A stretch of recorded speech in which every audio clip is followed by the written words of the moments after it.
Assalamualaikum warahmatullahi wabarakatuh. Perkenalkan, nama saya Berlan Fisabilia Ramadhani.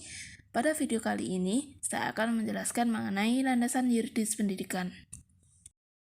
Sebelumnya, mari kita ketahui apa sih landasan yuridis pendidikan itu? Landasan berarti dasar, acuan, atau titik tolak, sedangkan yuridis berarti hukum atau aturan yang berlaku. Dari hal tersebut dapat disimpulkan bahwa landasan yuridis pendidikan adalah seperangkat konsep peraturan perundang-undangan yang menjadi acuan atau titik tolak sistem pendidikan Indonesia. Landasan yuridis penyelenggaraan sistem pendidikan nasional.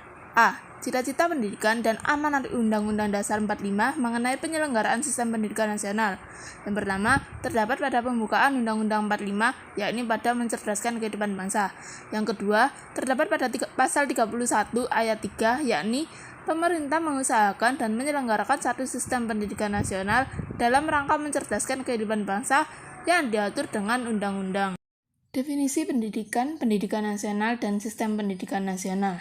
Pendidikan pada pasal 1 ayat 1 Undang-Undang RI Nomor 20 Tahun 2003 dinyatakan pendidikan adalah usaha sadar dan terencana untuk mewujudkan suasana belajar dan proses belajar mengajar agar peserta didik secara aktif mengembangkan potensi dirinya untuk memiliki kekuatan spiritual keagamaan, pengendalian diri, kepribadian, kecerdasan, akhlak mulia, serta keterampilan yang diperlukan dirinya, masyarakat, dan bangsa negara.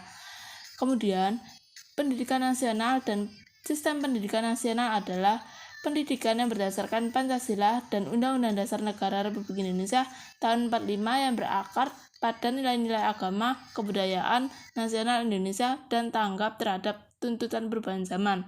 Sedangkan sistem pendidikan nasional adalah keseluruhan komponen pendidikan yang saling terkait secara terpadu untuk mencapai tujuan pendidikan nasional.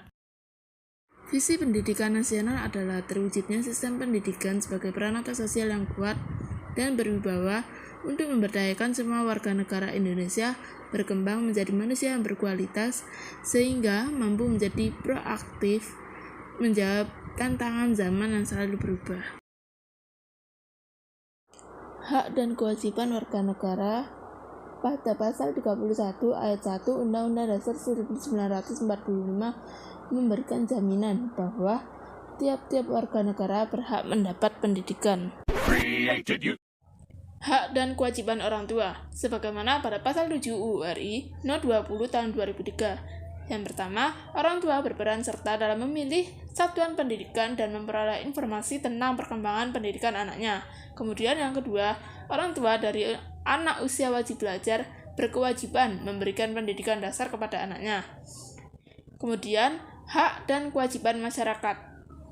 Hal ini termaktub pada pasal 8 dan pasal 9 UU RI tahun 2003. Pada pasal 8, masyarakat berhak berperan serta dalam perencanaan, pelaksanaan, pengawasan, dan evaluasi program pendidikan. Kemudian pada pasal 9 dinyatakan bahwa masyarakat berkewajiban memberikan dukungan sumber daya dalam penyelenggaraan pendidikan. Kemudian pada kewajiban negara termaktub pada pasal 31 ayat 4 Undang-Undang Dasar 1945 mengamanatkan bahwa negara memprioritaskan anggaran pendidikan sekurang-kurangnya 20% dari anggaran pendapatan dan belanja negara serta dari anggaran pendapatan dan belanja daerah untuk memenuhi kebutuhan penyelenggaraan pendidikan nasional.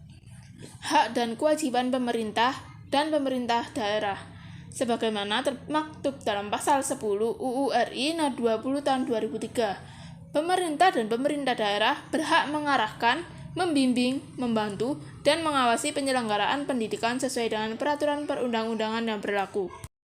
Wajib belajar merupakan program pendidikan minimal yang harus diikuti oleh warga negara Indonesia atas tanggung jawab pemerintah dan pemerintah daerah. Baik, itu tadi merupakan video materi saya. Bila ada kesalahan, mohon dimaafkan dan dipahami.